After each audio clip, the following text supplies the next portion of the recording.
इसी तरह दूसरों के बारे में हमारे ओपिनियंस क्या हैं, फलां ऐसा है, फलां ऐसा है, फलां ऐसा है, फलां ऐसा है। मेरे पास जितने पेशेंट्स आते हैं बच्चों को चेक करवाने एज अ पीडियाट्रिशियन, जब मैं होती हूँ अपने ऑफिस में, आज तक किसी माँ ने मुझे ये नहीं कहा कि मेरे बच्चे के दांत इसलिए ख़राब हैं, पेट में उसके दर्द इसलिए है कि मैं इसको अपने पर्स में से निकाल के पैसे देती हूँ और इसको जंक ला के देती हूँ। वो अकेली बैठी होगी और वो मुझे क्या कहेगी कि दादी, चचा, मेके में से कभी नहीं होता, या हस्बैंड, हमेशा ऐसे ही है। और मैं जब पूछती हूँ कि इस वक्त आपके साथ कोई आया नहीं, इस वक्त मैं अकेली बच्चे को लेकर आई हूँ, इस वक्त किसने दिया है इसको, क्या करूँ ना जी, तंग बहुत कर रहा था। आदत उन्होंने डाली है। Opinion is about other people. इसी तरह इमोशंस हमारे कौन से होते हैं, अगर ग्रैंडियोसिटी के हो गए, बड़ी चीज अपने आप को समझना, क्योंकि मैं वो माँ हूं कि मैंने फैसला किया है कि जी मैंने अपने बच्चे को नमाज भी सिखानी है, कुरान भी सिखाना है, अल्लाह का बंदा बनाना है। और मेरे घर में तो मेरे मियाँ, उनको तो समझ ही नहीं आती, मेरे ससुराल वाले तो दीन को समझते नहीं, आपको नहीं पता, उनका सारा दिन टीवी देखते हैं। मैं भी तो मोबाइल पे बहुत कुछ देखती हूँ, जो चीज़ मैं जस्टिफाई भी कर लेती हूँ, ठीक। तो ये ग्रैंडियोसिटी जब इमोशंस में आ जाती है कि मुझे बहुत कुछ आता है, किसी और को नहीं पता, ये भी हमारे लिए एक प्रॉब्लम बन जाती है। इसी तरह रोल्स हमारे क्या हैं, हम किस रोल में थ्रेटेंड फील करते हैं, अटैक्ड फील करते हैं। एज अ पेरेंट तो हमारे साथ बहुत होता है कि हम हर बात पे परेशान होते हैं कि मेरी पेरेंटिंग पे बात हो रही। जैसे अगर किसी ने घर में सिर्फ ये भी पूछ लिया कि बच्चा बीमार क्यों है, बच्चे के नंबर क्यों नहीं आए, तो हम क्या सोचते हैं, मुझे पॉइंट आउट किया जा रहा है। कभी कभी किया जाता है, कभी कभी नहीं भी होता, कभी कभी जनरल बात हो रही होती है कि जी बच्चे के नंबर क्यों नहीं आए। आप देखें ना, यही सवाल अगर एक फ्रेंड पूछे तो हम उसको एक्सप्लेन करते हैं। यही सवाल कोई घर में कोई पूछे जिसके साथ ऑलरेडी हमने एक ओपिनियन फॉर्म किया है या हमारा कोई फ्रिक्शन चल रहा है, तो फिर क्या होता है, हमारा मूड खराब हो जाता है कि मुझे सुनाने के लिए कर रहे हैं। मुझे भी एक रीसेंट एक्सपीरियंस हुआ, एक कोई बच्चा है तो उसके नंबर इतने नहीं आए, तो उसकी मदर ने शेयर किया। वो कहती हैं कि जी मैं अपने बच्चे के साथ बैठी हुई थी, फुफ्फो आई उसकी, और उन्होंने इंसिस्ट किया कि मुझे अपने नंबर बताओ। और वो मदर कहती है कि मुझे बहुत बुरा लगा कि वो इंसिस्ट करती जा रही हैं, भाई आपको समझ आ जानी चाहिए बच्चे के इतने अच्छे नंबर नहीं आए, लेकिन नहीं, उन्होंने इंसिस्ट किया। और मदर को लगा कि ये मेरे पे अटैक हो रहा है, कि मेरे बच्चे को लेट डाउन करने के लिए उससे पूछा जा रहा है। लेकिन जब बाद में वो अपने बच्चे से बात कर रही थी, अपनी तरफ से उसको कंपनसेट कर रही थी कि मेरे बच्चे को दुख ना हुआ, तो बच्चा बिल्कुल नॉर्मल था। बच्चे ने कहा कि अच्छा, वो तो वैसे ही पूछ रही थी, वो तो मुझे सपोर्ट दे रही थी। उसको नहीं फील हुआ बच्चे को कि मेरी फुफ्फो ने कोई मुझसे इस तरीके से पूछा है कि जो मेरी पर्सनैलिटी को क्रश कर रहा है। तो माँ को क्या समझ आई, प्रॉब्लम किधर थी, क्योंकि माँ का अपना रिलेशनशिप उनके साथ ऐसा है, तो वो उनको कई उनकी बातें लगती हैं कि ये दुरुस्त नहीं है, ये सही डायरेक्शन में जो है वो नहीं जा रही हैं। तो हमने ये देखना है कि हमने अपनी बहुत सारी ऐसी जो हमने एक्सपेक्टेशन रखी हुई है उससे डिटैच कैसे होना है, और हमने एम्पावरमेंट की तरफ कैसे जाना है। एम्पावरमेंट क्या होती है कि आप कंट्रोल किए बगैर किसी शख्स को ऐसी बात सिखाते हैं उसे समझ आ जाती है। आप अपने अंदर कॉन्फिडेंस महसूस करते हैं कि जो मैं फैसले कर रही हूँ, जो जिस रास्ते पे मैं चल रही हूँ, जो काम मैं कर रही हूँ, उसमें आपको क्लैरिटी आती है कि मैं जो कर रही हूँ दुरुस्त है। ये याद रखें कि जो बच्चे हमारी ज़िंदगी में हैं, हमें उनको उनकी सेंस देनी है, यानी कि जब वो शीशे में अपने आप को देखते हैं तो उनको अपना आप एक एज एन इंडिविजुअल नज़र आए, तो पता चले ये मेरी पर्सनैलिटी है, वो अपने पोटेंशियल्स को डिस्कवर कर सकें। हमने उनको एक ऐसा इंसान बनाना है जो कि जिसको हम कहते हैं ना मोमिन हो, बंदा मोमिन हो, वो पहचान रख सके कि यहाँ पर कौन सा काम दुरुस्त है, कौन सा हलाल है, कौन सा हराम है। उसका इनर अलार्म बहुत स्ट्रॉन्ग हमने बनाना है। उसके साथ हमने सही तरह से इंगेज होना सीखना है, आई कांटेक्ट करना सीखना है, उसको बात समझानी सीखनी है, अपना रोल सही तरह से प्ले करना है। तो अगर हम पेरेंट वर्सेस चाइल्ड करते हैं तो हमने ये देखना है कि जो पेरेंट्स हैं, अल्लाह ताला ने उनको बहुत पोटेंशियल दिया होता है, अक्सर पेरेंट्स ऐसी बात भी कह रहे होते हैं, जब बात बहुत परेशान होते हैं पेरेंट्स, वो ये कहते हैं कि अगर हमारे बच्चे ने ये कर दिया, खासतौर पे जब टीनेज में बच्चे आते हैं, ये कर दिया, ऐसे हो गया, ये हो गया, तो मैं हमेशा पेरेंट्स को बताती हूँ, जो जितना लिटरेचर आप पढ़ लेंगे पेरेंटिंग पे, वो कहता है कि रिसोर्सफुल कौन ज़्यादा है, बच्चा या वालिदैन? पेरेंट्स। लेकिन अगर आपको मोबाइल नहीं ऑपरेट करना आता, इंस्टाग्राम नहीं आता, टिकटॉक नहीं आता, बच्चे की लैंग्वेज नहीं आती, तो फिर भी पेरेंट। क्यों? Experience number 1।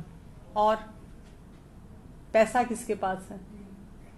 जिसके पास पैसा, हम कहते हैं ना, उसकी जिसकी लाठी उसकी भैंस। तो लाठी किसके पास है? पेरेंट के पास। किसके घर में रह रहे हैं? हमारे घर में। अब ये नहीं है कि आज आप जाके उनको कहना शुरू कर दें कि ये मेरा घर है, निकल जाओ। लेकिन आपको, पेरेंट को अपने लिए कॉन्फिडेंस होना चाहिए कि आई एम मोर रिसोर्सफुल। बेशक मुझे मोबाइल फोन नहीं ऑपरेट करना आता जिस तरह बच्चों को आता है, बेशक मुझे कोई गैजेट नहीं चलाना आता, बेशक मुझे मुंह टेढ़ा करके इंग्लिश उनकी तरह बोलनी नहीं आती, but I am more resourceful. ये जो पहली माएँ होती थी, वो गांव में बैठी होती थी, पढ़ी लिखी नहीं होती थी, बच्चों को यूनिवर्सिटियों तक पढ़ाती थी, लेकिन वो अपने आप को रिसोर्सफुल समझती थी। तो जो पेरेंट अपने आप को रिसोर्सफुल नहीं समझता, वो लूज कर देता है। ये याद रखें कि जब मैं आपको ये कह रही हूँ कि थोड़ा सा अपने आप को रिलीज करें, थोड़ा सा बच्चों को रिलीज करें, डजंट मीन कि बच्चों को बाउंड्री नहीं देनी, बच्चों को डिसिप्लिन नहीं सिखाना। ये हमने दोनों काम करने हैं। बाउंड्री से बाहर नहीं बच्चा जा सकता, और ये तब होगा जब आपको क्लैरिटी होगी कि आपका रोल क्या है। इसी तरह उनको वैल्यू भी सिखानी है, उनको अपने जज्बात को सही जगह पे हैंडल करना सिखाना है, उनके स्किल्स को बाहर निकालना है, लेकिन अप्रोप्रिएट जगह पे काम करना है, और बच्चों को इमोशनली मैच्योर बनाना है। जिसने अपने बच्चे को इमोशनली मैच्योर बना दिया, आप सोचें वो बच्चा फिर बहुत अच्छी तरह से फैसले कर सकेगा। लेकिन उसके लिए देखिए, मदर को इमोशनली मैच्योर होना पड़ेगा। अगर हम खुद इमोशनली मैच्योर नहीं होंगे तो बच्चा हो सकेगा? नहीं हो सकेगा। मैं रिसेंटली एक यंगस्टर को मिली, मुझे दुख ये हुआ कि उसकी मदर बहुत एज सच जब वो बात करती हैं या डील करती हैं तो काफ़ी स्ट्रांग नज़र आती हैं, लेकिन वो घर में कुछ ऐसे बिहेवियर्स दे रही हैं अपने बच्चों के साथ जो बिल्कुल अप्रोप्रिएट नहीं है, जिसकी वजह से उनका बच्चा जो है, उसकी अपनी पर्सनैलिटी ऐसी है, वो बहुत ज़्यादा परेशानियों में है और वो बहुत ज़्यादा सुसाइडल हुआ है। तो इसलिए ये बहुत ज़्यादा ज़रूरी है कि हम अपनी इमोशनैलिटी को सही जगह पे रखें, किन जज्बात का कहाँ पे और कैसे इजहार करना है, और साथ ही हम बच्चों को भी कैसे सिखाएं। फिर इसी तरह से parents are more interested in answers to child behaviour than self growth. ये पेरेंट्स का एक बहुत बड़ा मसला है। हम कहते हैं मुझे छोड़ें, मेरा बच्चा बस ठीक हो जाए। ये आपने सुना है, माँओं से अक्सर कहती हैं कि मेरी उम्र भी तुम्हें लग जाए। इमोशनल दुआ ना, ये कहने की क्या जरूरत है? क्या दुआ मांगनी चाहिए?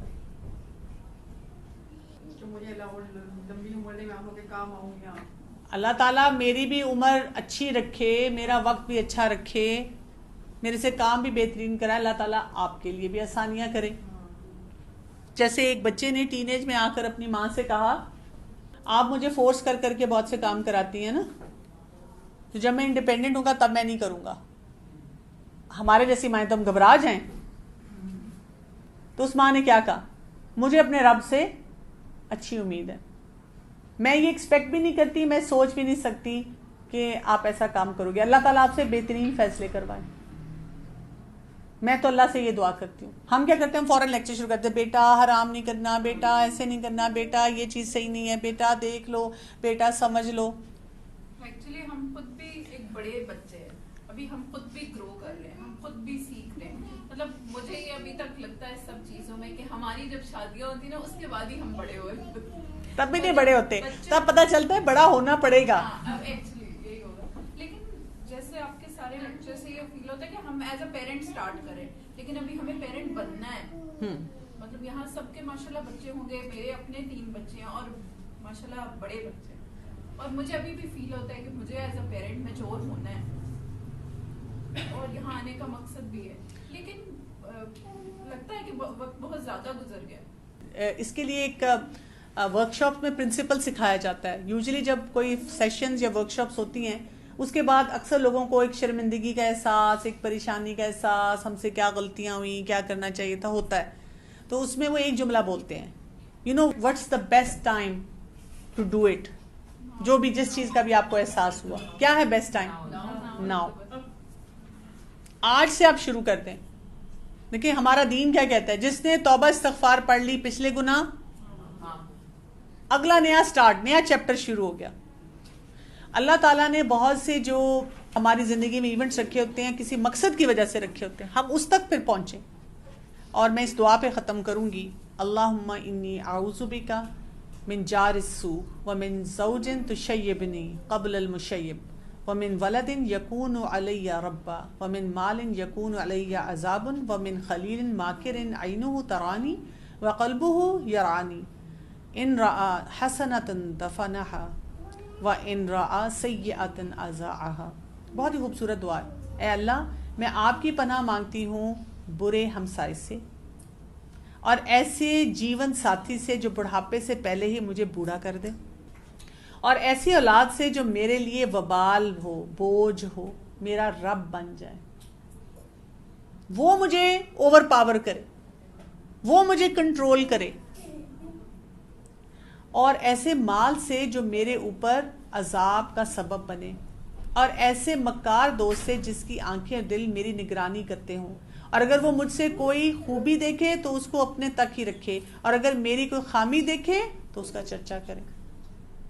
अब आप देखिए ये सब पेरेंटिंग प्रिंसिपल्स में आता है। हमारे नेबर्स, हम उनको देखते रहते हैं, उनके बच्चे, अपने बच्चे, उन नेबर्स में हमारे कई दफ़ा जॉइंट फैमिली सिस्टम है, जेठानी के बच्चे, देवरानी के बच्चे, बहन भाइयों के बच्चे, उनके मुकाबले, उनके प्रेशर्स। जीवन साथी, आपका स्पाउस ही आपके साथ उस पेरेंटिंग पेज पे ना, उसके कितने बड़े चैलेंजेस हैं। और आप क्या कर सकते हैं, कितनी टेक्निक सीखेंगे यहाँ पे बैठ के वर्कशॉप में, जो जिससे आप अपने स्पाउस के ऊपर काम करें। अल्लाह से दुआ, और इसी तरह से ऐसी औलाद वमिन वलदिन यकून अलैया रब्बा, जो आपका रब बन जाए। रब कहते हैं ना, जो ज़्यादा लीडरशिप रोल में आ जाए, स्ट्रॉन्ग रोल में आ जाए। और फिर आप देखें उसमें क्या है, ऐसा माल जो मेरे ऊपर अजाब बनेंगे। माल के कितने बड़े बड़े फितने हैं। मैं ऐसे पेरेंट्स को जानती हूँ जिनके बच्चे ड्रग एडिक्शन में गए हुए हैं, क्योंकि गाड़ियाँ हैं, पैसा है, वो मुश्किल बन जाती है। हम कई दफ़ा दूसरों को देख के सोचते हैं वाह भाई वाह, इनके पास इतना पैसा है। उनकी मुश्किलात किस नेचर की होती है हमें कभी अंदाज़ा ही नहीं होता। उनकी कंपनी फिर कैसी हो जाती है, वो उनकी स्ट्रगल्स किस एरिया में चले जाती हैं। तो अल्लाह ताला हमें ऐसा माल भी नहीं चाहिए जो हमारे लिए मुश्किलात लेकर आए। फिर ऐसा मक्कार दोस्त, आप देखिए कई दफ़ा हमारे सर्कल में ऐसे लोग होते हैं, जब हम उनसे पेरेंटिंग के ऊपर ही बात करते हैं, अपने कोई मसाइल डिस्कस करते हैं, हमें गलत मशवरे देते हैं, हमें गलत प्रेशर्स देते हैं। उनके अपने बच्चों के भी चैलेंजेस चल रहे होते हैं, लेकिन वो हमारे बच्चों को हर जगह पिन पॉइंट करते रहते हैं कि तुम्हारे बच्चे ने ये किया, तुम्हारा बच्चा ऐसा था। पेरेंटिंग की नज़र से भी अगर हम देखें तो, और या ये कि आपका वो आपकी खराबियों का चर्चा करें कि लो खुद तो बड़ी नमाजी है, उसका बच्चा मैंने यहाँ देखा था। अब देखिए हम सबके बच्चे इंडिविजुअल्स हैं ना, वो कुछ भी फैसला कर सकते हैं, कुछ भी काम कर सकते हैं जो अप्रोप्रिएट ना हो। तो कितनी बड़ी मुश्किल है हमारे लिए फिर उस वहाँ पे।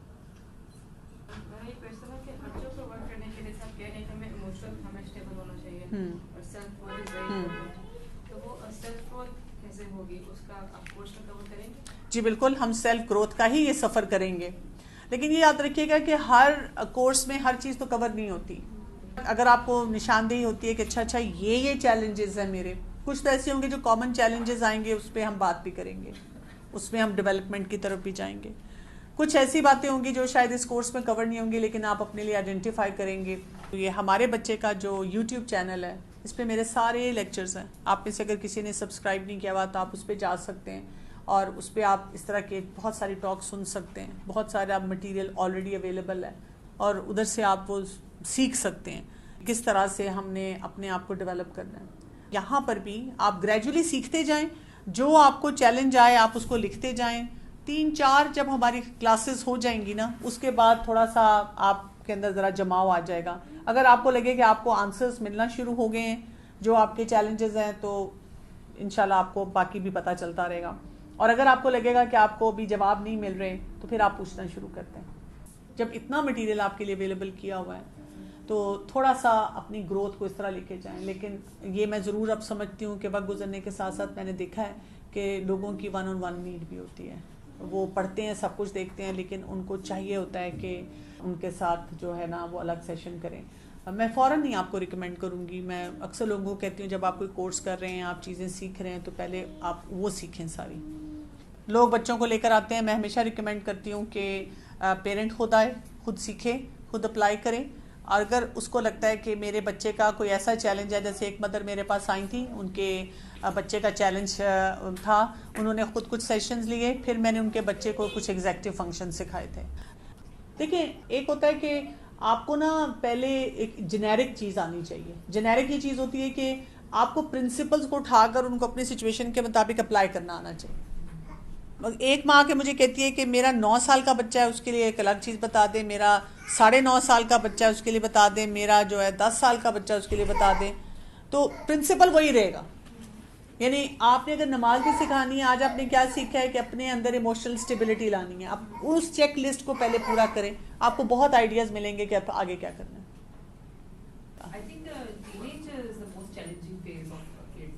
बेसिकली तो मेरा मकसद ही यही था कि मैं इधर आऊँ, क्योंकि मेरा 14 इयर्स का बेटा है। मेरी भी टॉलरेंस लेवल 0 पे चली गई है उसके साथ, तो मुझे इतना मुश्किल हो रहा है उसके साथ कोप अप करने के लिए। स्पेशली मुझे ये याद आता है कि बेटों के मामले में, स्पेशली मेरी उससे बड़ी बेटी है, शी वाज वेरी नाइस। वही बात है कि हम कंपैरिजन करेंगे, फिर मैं ये सोचती हूँ कि हम लोग बेटे इतनी चाह से मांगते हैं, वो इतना मुश्किल फेज है कि मैं बिल्कुल उसके साथ जा नहीं रही, मेरे साथ हम कभी एग्री करेंगे। 14 ईयर्स से जब शुरू होते हैं हम उनके साथ, और इमोशनली बहुत मुश्किल। 14 इयर्स नहीं, आपसे हम बिल्कुल एग्री नहीं करते। आप 10 साल से मसले शुरू हो जाते हैं, लेकिन इस टाइम तो वो एक्सट्रीम पे चला जाता है, वो आपको जवाब देने शुरू हो जाता है ना, कि मैं खुद हैरान होती हूँ। मैं कहती हूँ जब हमारी शादी होती है तो कहते हैं ना, ये लीडर ने सिखाया हुआ है। पहली बात ये होती है, जब बेटा कुछ कहता है तो सांस पहले ली है। मैंने कहा मैं ये सोचती किसी का भी शादी भी दूर दूर तक नहीं है, इसको ये बातें और ये जब सामने से कुछ बेटों में भी यही है, तो भी माशाल्लाह अच्छे के पहले पोलाइट निकल गए। नहीं, लेकिन बेटो और बेटी दोनों में फर्क, बेटे से ज्यादा मुश्किल है बेटी की। Let's form a good support group, जिसमें एक दूसरे को, किसी ने कोई अच्छी सोच की हो, किसी को कोई आइडिया आया हो, वो ज़रूर शेयर करें आपस में एक दूसरे से। उससे एक अच्छा जो है ना एक चीज़ जनरेट होगी।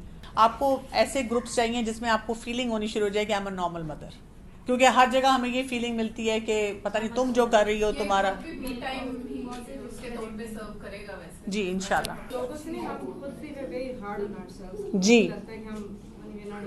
एग्जैक्टली यही तो मैं कह रही हूँ। जैसे बच्चों की फिजिकल नीड्स तो हमें नजर आ रही होती है, अपनी भी फिजिकल नीड्स का हमें पता चल रहा होता है, लेकिन उनकी इमोशनल नीड्स और अपनी इमोशनल नीड्स को हम वो नहीं कर पा रहे होते, रिकग्नाइज भी नहीं कर पा रहे होते, और उनको सोल्यूशन भी नहीं उसका कर पा रहे होते। तो उसका मतलब इस पे अपनी इमोशनल नीड आपको ऐसे पता चलती है जब आपके मिसमैनेज इमोशंस होते हैं, जब आपको गुस्सा आ रहा है, आप मारपीट कर रहे हैं, आपको रोना आ रहा है, आप थक गए हैं, आपका जिस्म दुख रहा है, दैट मीन्स कि आप अपनी इमोशनल नीड को नहीं आइडेंटिफाई करें। बच्चा जब जिद कर रहा है, रो रहा है, इरिटेबल है, ज़ोर से दरवाज़ा मार रहा है, दरवाज़ा बंद करके बैठ के आपको जवाब दे रहा है, दैट मीन्स कि इमोशनली वो डिस्टर्ब है, आप उसकी इमोशनल नीड को नहीं आइडेंटिफाई करें। It's a simple phenomenon. सुब्हानक अल्लाहुम्मा व बिहम्दिका अशहदु अल्ला इलाहा इल्ला अंता अस्तगफिरुका व अतूबु इलैक। अस्सलामु अलैकुम व रहमतुल्लाहि व बरकातुहू।